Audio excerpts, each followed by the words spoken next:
Hello mga kadadalabs! Good morning, good afternoon, good evening po sa inyong lahat. Ngayon ay tanghali na. So, gusto ko i-share sa inyo ang aking pagluluto ng ulam na tinatawag naming siyahul. So, itong siyahul mga kadadalabs ay isda na, I just don't know kung ano sa English. But, kung sa dialect namin, tausog, ito ay tinatawag naming pagi. Yung isda na may parang pag lumalangin sa ilalim ng dagat, parang may pakpak. So, gusto ko i-share sa inyo ang pagluluto ko ng pagi na siyahul. So, ayan mga kadadalabs, ang ating pagi. Ito ang isdang pagi. Yan. See? Yan siya. So, lulutuin natin ito as siyahul. But in the first place, kasi parang para maalis ang langsa, i-boil muna natin sa tubig.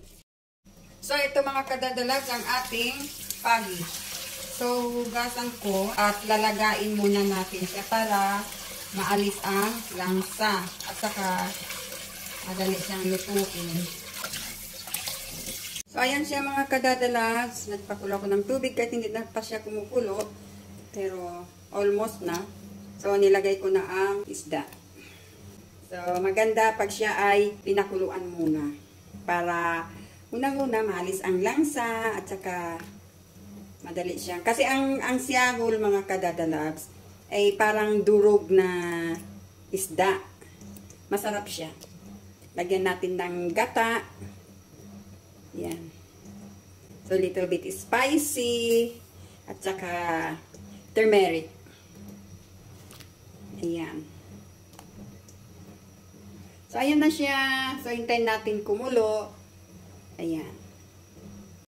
So, ayan mga kadadalabs, habang pinapakuloan natin ang ating pagi, so tawagin na lang natin pagi para maintindihan ng lahat. So, pagi, sa lingwahe namin, kiampaw, tausog. So, ang pagi ay habang pinapakuluan natin, gagawin na natin ang ating sangkap na bawang. Ako mga kadadalabs, tip ko lang ha, pag nagdidikdik ako ng bawang, hindi ko na binabalatan yan. Ito. Yung buo, syempre, halimbawa ito buo, babalatan ko naman ito. Pero pag inisa-isa ko na, hindi ko na inaalis yung balat niya dito. So, dinidikdik ko na yan. And then, pag nagdikdik ako, nilalagyan ko ng asin para hindi siya tumalsik. Yan. I know, marunong kayo magdikdik ng bawang, but ito para sa mga yung nanonood na hindi nila alam kung paano magdikdik ng bawang. So, tip ko lang. So, hindi ko nilalagay lahat, isa-isa lang. Para hindi siya tatalsik. So, ayan mga kadadalabs, at ang ating sibuyas, hiniwain natin ang sibuyas. Kaya nga, ay mas mainam pag pinapakuluan natin, habang pinapakuluan natin ang ating pagi, ay naghihiwa na tayo ng mga spices para sa ating pagluluto.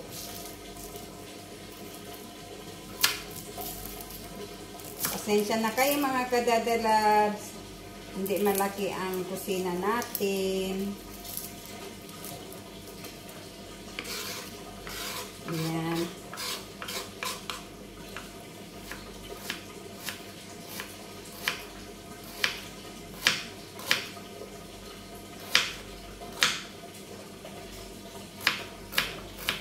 So, ayun mga kadadalabs.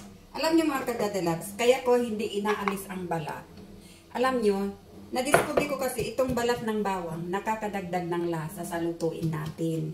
Lalong-lalo na pag naggawa tayo ng mga sauce, yung sauce ng pastil, hindi ko inaalis ang balat kasi yun ay nakakadagdag ng lasa. At ididikdik na rin natin ang ating paminta. So meron akong extra na nadikdik na pero hindi siya masyadong nadurog, sorry.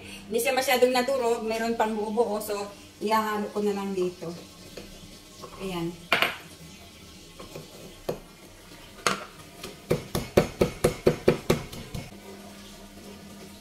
So, ayan, ilalagay na natin dito. So, So yan lang mga kadadalags ang ingredients ng ating siyahol. Bawang at sibuyas at syempre yung paminta and of course the turmeric powder. Ayan na mga kadadalags ang ating sangkap, ang ating bawang, dinikdik na bawang at sinabay ko na rin yung paminta, black pepper and the onion, sibuyas at saka yung turmeric powder natin. So wala tayong bawang turmeric. So yan lang mga kadadalags ang ating ingredients. So ngayon, nakahanda na yung spices ko para sa pagluto ng siyahol at while pinapakuluan natin ang pagi. So ayan, lagyan lang natin ng 3 pirasong siling labuyo. Kasi sometimes ang pagkain, mas sumasarap siya pag maanghang. A little bit.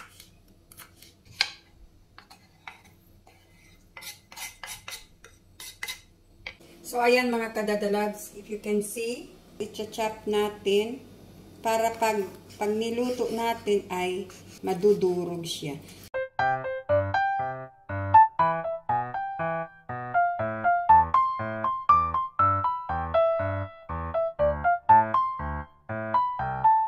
Ayan, tingnan niya, dudurog-durog siya. Malambot siya mga kadadalags. Kasi pag diniretso natin, hindi siya nadudurog. So, tingnan nyo. So, yung kawali natin mga kadadalags, andun pinapainit na. So, para dali tayo magluto. So, yan, tingnan nyo. Ang buto, pag siyempre hindi ni mahiwa. So, i-chop-chop nyo lang yung laman na nakadikit sa kanya. Tingnan nyo mga kadadalags. Yan, ready na natin lulutuin. So, ayan mga kadadalags, mainit ng ating kawali. Magluluto na tayo ng siyahol. So, lagyan na natin ng mantika.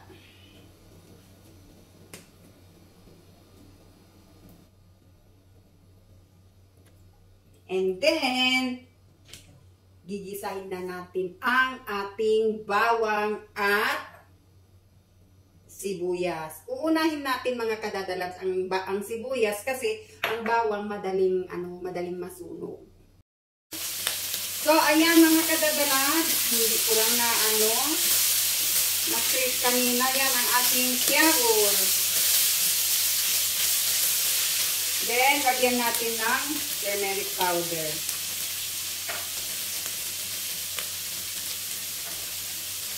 So posible mga kadadalags, lagyan natin ng gata. Pero sad to say, wala na pala akong coconut powder. So, lagyan na naman natin ang ilalagay ko mga kadadalags. Kaya ayan, minix ko muna yung powder, turmeric powder para ma-mix talaga siya. Mag-absorb sa meat ng pagi. And then, yung ilalagay natin is tubig na mainit. Mga kadadalags, may pala. Lagay na natin ng tubig na mainit. Yan. See? Yay! Meron pala akong kadadalags na nakita ng sister ko, mabuti nakapunta siya dito sa kusina. Meron, pero tingnan nyo, kahit walang coconut powder. Meron pala akong coconut powder. Ayan nakita ng sister ko sa loob ng fridge.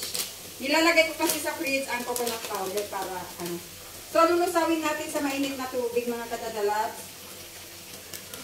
Yan. Kasi pag ihalo natin doon directly, ang powder, magbuo-buo siya. So, ito ang gagamitin ko total. Ginamit ko rin lang sa turmeric powder. So, kuha muna ako ng tubig. Ito na mga kadadalags, kaya ang coconut powder ay mas maganda siya nilulusaw sa mainit na tubig or maligam-gam na tubig.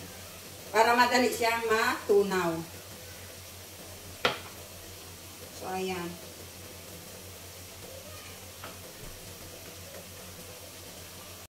Ayan mga kadadalags, ihalo na natin ang ating coconut powder na nilusaw sa mainit na tubig. Yan, bismillah. Mainit. Yan, can you see guys? It's very nice. You see, durog na durog siya.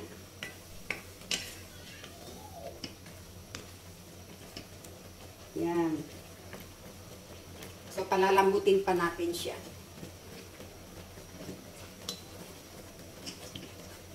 At lagyan natin ng konting sili. Hindi ko nadamihan mga kadadalags kasi baka aanghang siya. Hindi makakain ng anak ko, yung lalaki. Hindi siya nakain ng maanghang. Parang maraming nailagay ko. Yan, you see?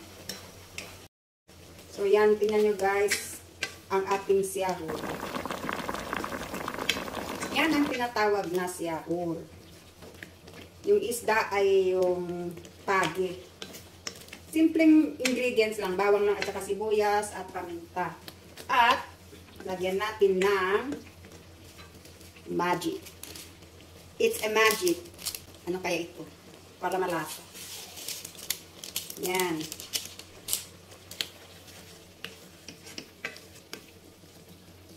Ayan mga kadadalags, tingnan ninyo ang ating pagi siyahul. Ang siyahul mga kadadalags, wala siyang ano, wala siyang sabaw. Parang ano lang siya. Ganito lang siya. Malapot lang siya. Next time, kasi nabanggit ko kanina yung toge. So, naabutan na ako ng lunchtime. So, kailangan ko na rin magluto ng pang-lunch namin, pang-ulam. So, later na lang mga kadadalabs yung ukoy. Total, nandun naman sa fridge yung toge. Inshallah, tomorrow, we will make our ukoy. And also sa request doon ni Fufu, na-research ko na kung ano ang specialty ng food ng Qatar. Is, sabi sa akin, lokal yun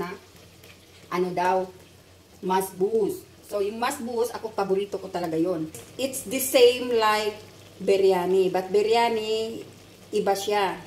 Ang masbous, iba. Pero parang magkapatid lang.